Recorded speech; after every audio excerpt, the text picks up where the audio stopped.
ஒரு husband and wife அவங்களோட பழைய அப்பார்ட்மெண்ட்லேருந்து இப்போ புதுசாக ஒரு அப்பார்ட்மெண்ட்டுக்கு வந்திருக்காங்க. இந்த இடத்துல ஒரு பழைய ஃப்ரிட்ஜ் இருக்கு. அதுக்குள்ள என்ன இருக்குன்னு சொல்லி இந்த ஹஸ்பண்ட் ஓப்பன் பண்ணி பார்க்குறான்.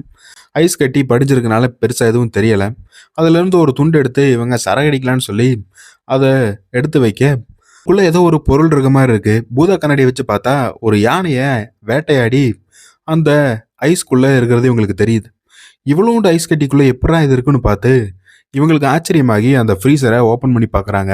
உள்ளுக்குள்ள ஒரு சின்ன உலகமே இருக்கு. அதுவும் அதிநவீனமான ஒரு உலகம். இந்த ஃப்ரீசருக்குள்ள பார்க்குறாங்க. அங்க சின்ன சின்ன மனிதர்களும் வாழ்ந்துகிட்டு இருக்காங்க.